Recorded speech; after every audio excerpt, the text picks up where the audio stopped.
अस्सलाम वालेकुम guys, you watching pre and course channel. आज हम बात करेंगे राइबोसोम्स के बारे में। Ribosomes, these are the smallest organelles, smallest dense membraneless organelles. ये very important है कि these are membraneless smallest organelles present inside the cell. They are made up of two parts, RNA plus proteins. They are made up of ribosomal RNA and proteins, right? These are also called as the true organelles because they don't have membrane, they are membraneless. So this is a very important point. It's asked in the examination as far as NEET is concerned कि membraneless है and these are the smallest, ये भी important है। उसके बाद they are also called as the engine of the cell, ribosome factories because they form the proteins, protein factories, not ribosome factories, protein factories. They are also called as RNA particles. और ये वाला पूछा गया था AMU में, ये question पूछा गया था कि the following are known as RNA particles. Options different दिए गए थे, तो आंसर जाएगा RNA particles. These ribosomes because they contain RNA and proteins. They are also called as a Pleiades particle. अभी डिस्कवरी में पढ़ेंगे क्योंकि Pleiades इसको डिस्कवर किया, और राइबोन्यूक्लियो पार्टिकल्स भी कहते हैं क्योंकि इसमें राइबोसोम्स होते हैं और इसमें प्रोटीन्स होते हैं, राइबोन्यूक्लियो प्रोटीन पार्टिकल्स।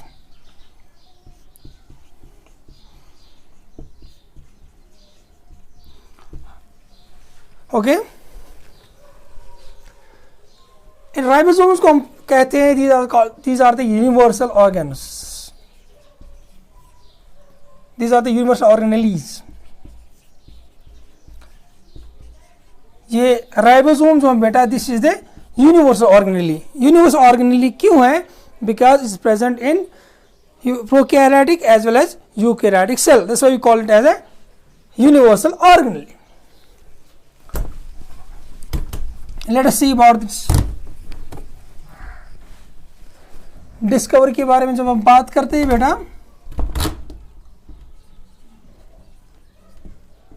तो सबसे पहला नाम आता है एक्लेड का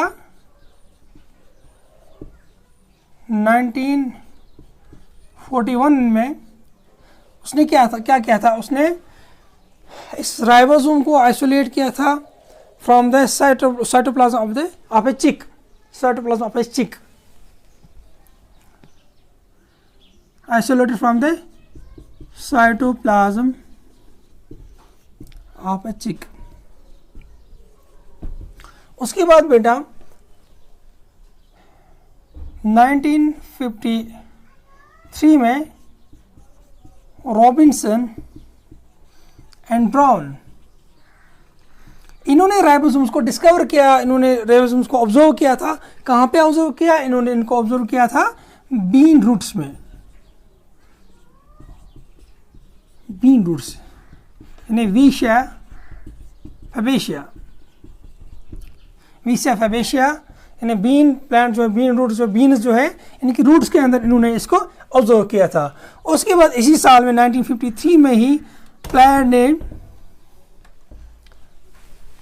1953 की बात है, प्लांट ने क्या किया, प्लांट ने इनको ऑब्जर्व किया एनिमल सेल्स में, और इसने इनको स्टडी किया अंडर इलेक्ट्रॉन माइक्रोस्कोप, और उसने देखा कि they are made up of two parts, RNA and proteins. Claude ने बताया, और इसी क्लैड ने इसको 1955 में इसका नाम रखा ribosomes, coined the term ribosomes.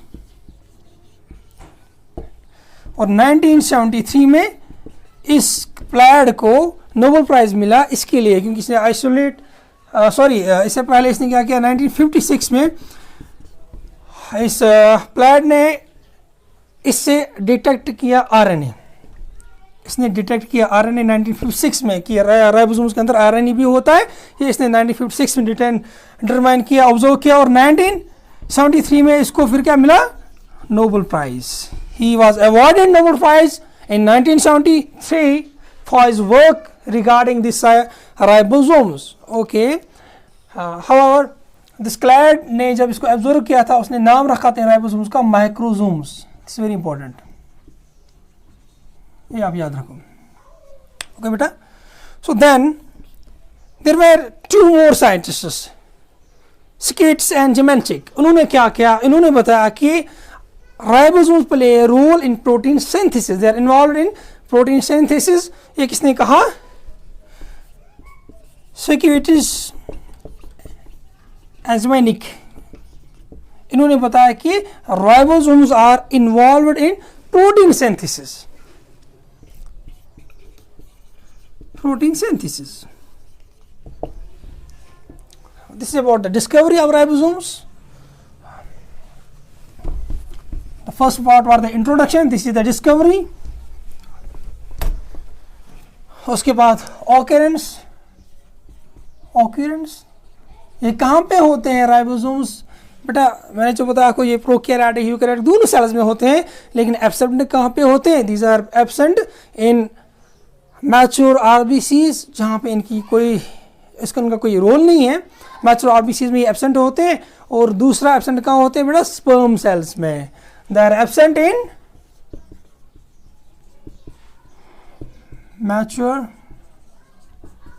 RBCs and sperm cells. ये इंपॉर्टेंट है बेटा, दिस इज वेरी इंपॉर्टेंट.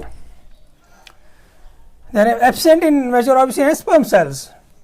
और इनकी तादाद जो, और जिनका इनकी जो ऑक्रेनेस होती हैं वो ज़्यादातर होती हैं जो प्रोटीन सिंथेसाइजिंग सेल्स होती हैं, जो प्रोटीन्स बनाती हैं, उन सेल्स में ज़्यादा इनकी ज़्यादातर वो प्रेजेंट होते हैं. और इकोलाई की अगर हम बात करेंगे तो इकोलाई के अंदर अबाउट 10,000 राइबोसोम्स होते हैं. और अगर आप एनिमल सेल की बात करते हैं, एनिमल सेल के अंदर अबाउट 10 मिलियन राइबोसोम्स होते हैं. Okay, 10 million ribosomes are there as you talk about the animal cells. अब इनकी जो टाइप्स हैं बेटा, so 2 types. Generally we class them into 2 types: cytoribosomes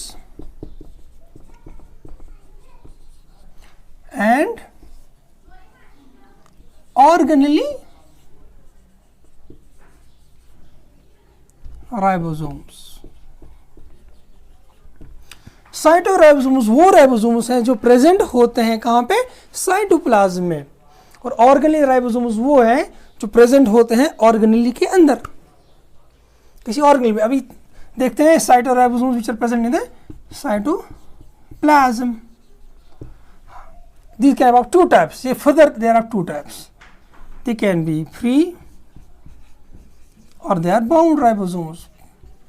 They can be free cytoribosomes or bound cytoribosomes. Free cytoribosomes or bound cytoribosomes. Free cytoribosomes are वो ribosomes होते हैं जो freely होते हैं, which are free in cytoplasm, which are not bound to anything. तो ये जो organelle bound होते हैं, they are bound to what? They are bound to sometimes endoplasmic reticulum और nuclear envelope, outer nuclear membrane के साथ. जब राइबोसोम्स होते हैं बाउंड, उसको हम कहते हैं बाउंड राइबोसोम्स. और ये जो बाउंड किसके थ्रू होते हैं? थ्रू प्रोटीनस, राइबोफोरिन को कहते हैं. ये इंपॉर्टेंट है, ribophorin 1 and ribophorin 2. These are 2 types of proteins through which ribosomes are bound to endoplasmic reticulum or nuclear envelope, outer nuclear membrane. So इनको हम कहते हैं bound cytoribosomes. और जब ये जो ऑर्गेनेल राइबोसोम्स हैं, ये भी 2 टाइप्स के होते हैं. एक होता है प्लास्टिडो राइबोसोम्स और दूसरे होते हैं mito ribosomes. So plastido ribosomes which are present in the chloroplast, plastids and mitoribosomes which are present in the mitochondria, उनको कहते हैं mitoribosomes। और ये जो होते हैं plastidoribosomes और mitoribosomes, these are both 70s types, 70s type। लेकिन जो माइटोराइबोसोम की हम बात करते हैं, यहाँ पे कुछ एक्सेप्शन है। अगर हम मैमेलियन माइटोकॉन्ड्रिया की बात करते हैं तो आप याद रखोगे कि 55s राइबोसोम्स होते हैं वहाँ पे मैमल्स के अंदर। और इसी तरह और एक एक्सेप्शन है, अगर फंजाई की बात करते हैं तो वहाँ 77s राइबोसोम्स होते हैं इन fungi. So organic ribosomes are of two types, plastidoribosomes and mitoribosomes. Plastidoribosomes are those ribosomes which are present in plastids, and we do have the 70s ribosomes present in plastids, and we have 70s ribosomes present in mitochondria. But there are some exceptions, as I told you. In case of mammals, we do have 55s ribosomes, and in fungi we have 77s ribosomes. ये 77s, 70s, 80s ये क्या है अभी हम आपको बताते हैं।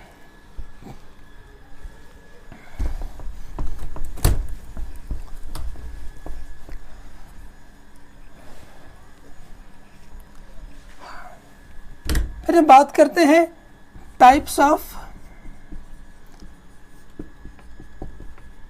Ribosomes on the basis of sedimentation quotient. Sedimentation in ribosomes को जब हम अल्ट्रासेंट्रीफ्यूज मशीन के अंदर इनको जो घुमाते हैं तो फिर जब सेडिमेंट हो जाते हैं, उसके एतबार से इनके दो टाइप्स हैं। उसके एतबार से दो टाइप्स हैं, एक है 70s, दूसरा है 80s। ओके, 70s कहाँ पे होता है? प्रोकैरियोट्स में, और कहाँ पे देखा आपने अभी? Organelles of eukaryotic cell.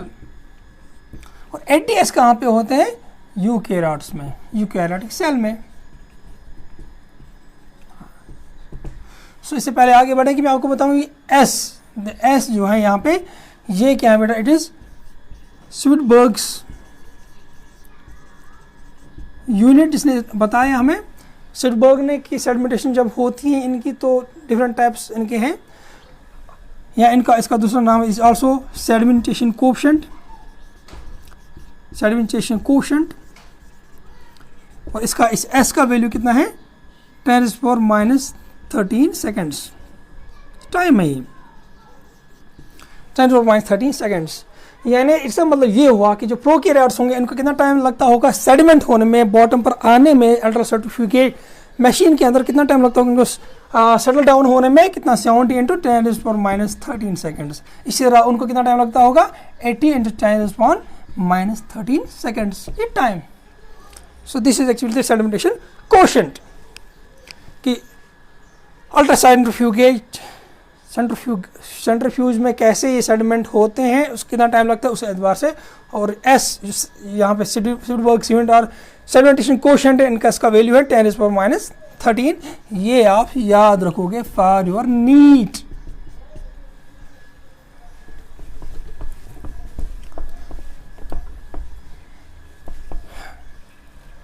तो बेटा हमारे पास मैंने कहा कि एक तो है 70s, दूसरा है 80s। चूंकि आप जानते हैं, मैंने बताया कि ये प्रोकैरियोट्स में होता है एंड ये यूकैरियोट्स में होता है। और ये भी आप जानते हैं कि यार ये किसके बने होते हैं? राइबोसोम्स के। राइबोसोम्स बने होते हैं एक तो आरएनए के, राइबोसोम आरआरएनए, यानी आरआरएनए राइबोसोम आरएनए के प्लस प्रोटीन्स के बने होते हैं। तो 70s और 80s हमारे पास है बेटा। यहाँ पे भी दोनों, ये भी किसके बने होंगे? RNA plus protein. तो यहाँ पे जो रेशियो होता है आरएनए इज टू प्रोटीन, वो होता है 60:40। और यहाँ पे जो रेशियो होता है आरएनए इज टू प्रोटीन, वो होता है 40:60, यानी 60% RNA 40% प्रोटीन्स, और यहाँ पे 40% RNA एंड 60% प्रोटीन्स होता है। अब ये जो 70S होते हैं 80S दोनों जो होते हैं they are made up of 2 units, 2 subunits joined together, larger unit and smaller unit. तो यहाँ पे जो बना होता है 2 बड़े यूनिट्स का, किस किस का बना होता है, एक बना होता है 50S सब यूनिट का, और ये किसका बना होता है 30S सब यूनिट। ये ऐसे नहीं एडिशन 40 50 प्लस 30 80, यहाँ पे 70 क्यों है, ये सेडिमेंटेशन कोशेंट है। अगर इनको आप सेडिमेंट करते हैं तो फिर इतना टाइम उसको लगता है सेडिमेंट होने में, सेडिमेंटेशन कोशेंट। तो 70S इसकी सब यूनिट्स क्या है बेटा, 50S larger unit and smaller unit is 30S, this is L larger unit, this is smaller unit. और जो 50S होता है अब इसके और सब टाइप्स हैं, ये किस किस का बना होता है, it's made up of 23S rRNA, okay 23S rRNA का बना होता है, और 5S rRNA, 5S rRNA, R means ribosomal rRNA, क्योंकि 3 टाइप्स RNA दिया, tRNA, mRNA and rRNA generally. फिर ओके बहुत और भी टाइप्स हैं, लेकिन फिलहाल जनरली हम इसको क्लास में करते हैं 3 टाइप्स में। तो 23S rRNA and 5S rRNA, और कुछ प्रोटीन्स होते हैं 34 प्रोटीन्स होते हैं, राइबोन्यूक्लियर प्रोटीन्स इनके अंदर। और जब आप इसकी बात करते हैं 30S की, ये किसका बना होता है, it's made up of 16S rRNA plus 21 proteins. इसी तरह जब आप इस 80S की बात करते हैं तो 2 यूनिट्स होंगे, एक तो होता है 60S यानी लार्जर यूनिट, और दूसरा होता है 40S यानी स्मॉलर यूनिट। और ये जो 2 यूनिट्स होते हैं इनके भी फिर सब टाइप्स है, जैसे यहाँ के थे, इधर यहाँ पे इसके टाइप्स क्या क्या हैं, किस किस चीज़ का बना है, सॉरी ये 60S एक तो बना है ये 20S rRNA प्लस 5.8S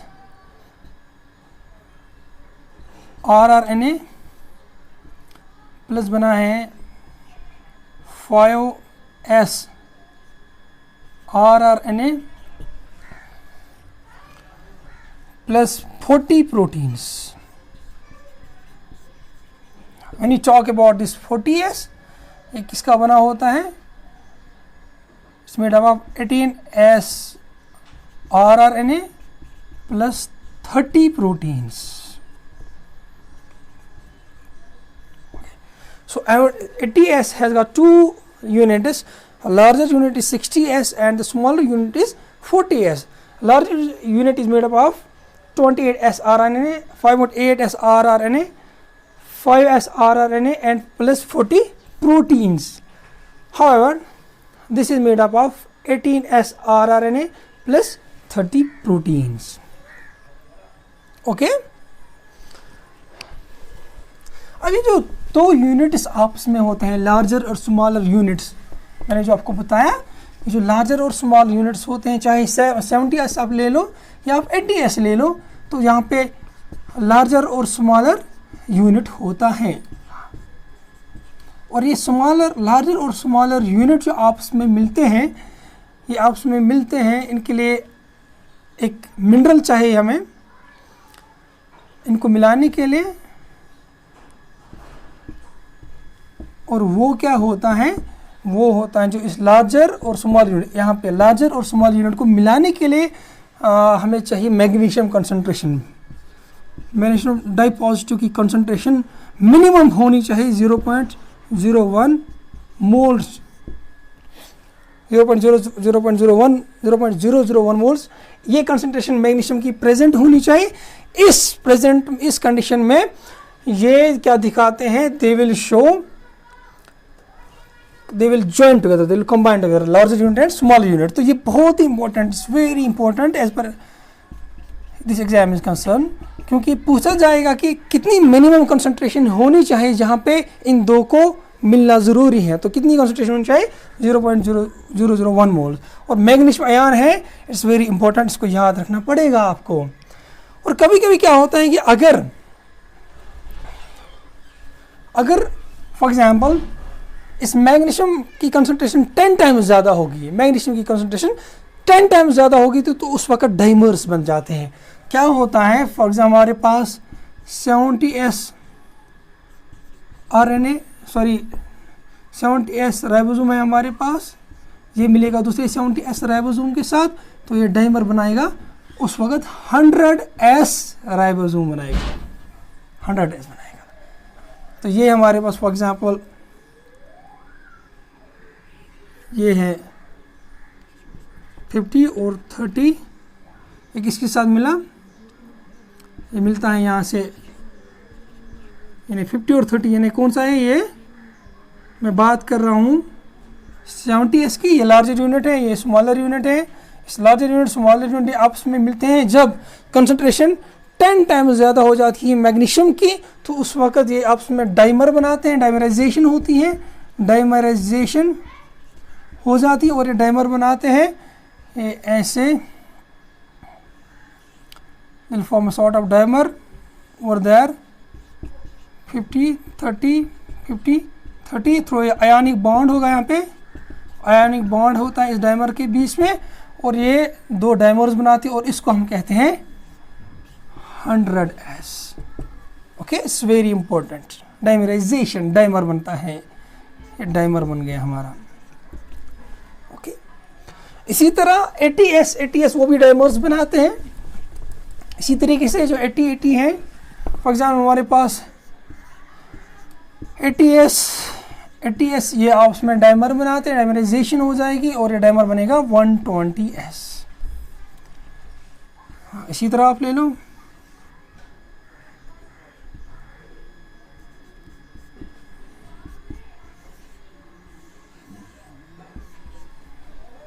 इस तरह डाइमराइजेशन हो जाएगी यहाँ पे 60-40, लार्ज यूनिट, सब यूनिट, स्मॉलर यूनिट।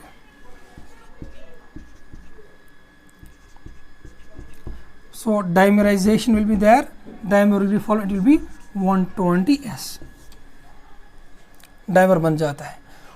ये आपको याद रखना है, 120S डाइमर बनाता है। और वो क्या बनाता था, 70S वाले बनाते थे 100S dimer. It's an important, ये बहुत ही इंपॉर्टेंट है, हर जगह आपको बुक्स में मिलेगा नहीं, लेकिन आप इसको नोट करते जाओ।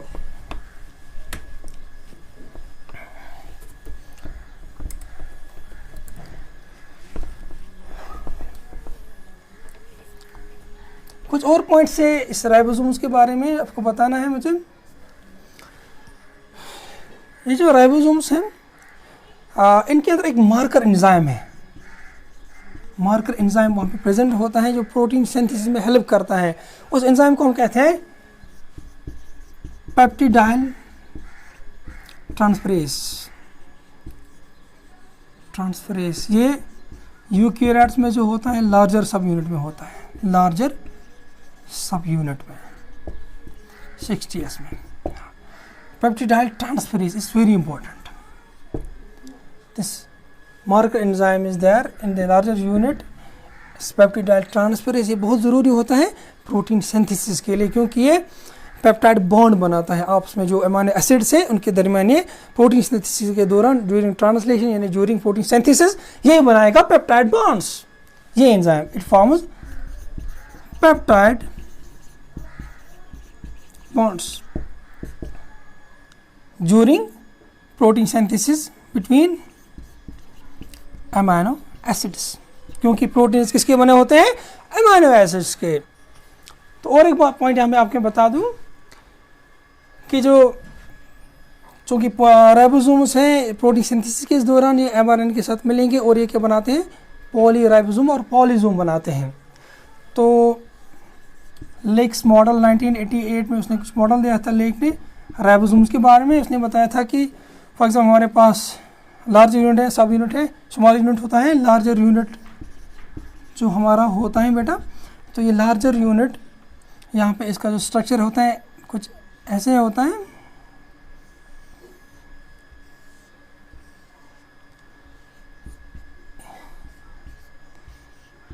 ये 3 साइट्स होती हैं, ये लार्जर यूनिट की बात करता हूँ मैं। According to Lake's model 3 sites होती हैं, A, P and T, A, P and E. जो ए साइट होती है it's called acceptor site. Acceptor site जो किसको एक्सेप्ट करती हैं, टीआरएनए को। कहाँ पे, ज्यूरिंग प्रोटीन सिंथेसिस, ट्रांसलेशन के दौरान। और ये जो पी साइट है, पेप्टिडाइल साइट, ये पेप्टिडाइल साइट क्या करता है बेटा, इट विल यहाँ पे ही असल में पॉलीपेप्टाइड चेन ग्रो करती है, चेन ग्रोस यार, तो यहाँ पे ग्रो हो जाती है, यहाँ पे ये जमा हो जाती है। और ये एग्जिट साइट, तो यहाँ से फिर जो बन गया तो फिर वो एग्जिट हो जाता है यहाँ से, फिर दूसरा राइबोसोम इसके साथ अटैच हो जाएगा। तो इसको हम कहते हैं टनल, इस पोर्शन को टनल। इसको कहते हैं सेंट्रल प्रोटूबरेंस, और इसको हम रिज कहते हैं अकॉर्डिंग टू लेक्स मॉडल। इसी तरह इसने बताया था कि जो स्मॉलर यूनिट होता है उसका भी लगभग ऐसा ही कुछ उसने बताया था कि इसने बताया यहाँ पे क्लेफ्टो होता है स्मॉलर यूनिट में, इधर क्लेफ्टो होता है, और इसको उसने कहा था कि ये बेस हुई and this is platform. Okay, so they actually help in protein synthesis. तो मैं आपको बता रहा था कि टेलिंग यू अबाउट जब प्रोटीन सिंथेसिस हो जाती है तो एमआरएनए आता है, एमआरएनए के साथ ही डिफरेंट दीज राइबोसोम अटैच हो जाते हैं। जब बहुत सारे राइबोसोम अटैच हो जाते हैं एमआरएनए के साथ प्रोटीन सिंथेसिस के दौरान, बहुत सारे राइबोसोम एक साथ हो जाते हैं, एमआरएनए के साथ अटैच हो जाते हैं, उनको हम कहते हैं उस वक्त पॉली राइबोसोम, और उसका दूसरा नाम है पॉलीसोम। ये भी पूछा जाता है एग्जाम में, इसका दूसरा नाम है बेटा पॉलीसोम। और इसको हम इस राइबोसोम को हम कभी कभी कहते हैं ऑर्गेनली विद इन ऑर्गेनली, क्योंकि इसको हम ऑर्गेनली विद इन ऑर्गेनली क्यों कहते हैं, because it is actually present within the organelles, it's present in cytoplasm, it's present in chloroplast, it's present in mitochondria। तो ये ऑर्गेनली के अंदर ऑर्गेनली होती है, इसलिए हम कभी कभी इसको कहते हैं ऑर्गेनली विद इन ऑर्गेनली। अब लास्ट पॉइंट इसके बारे में,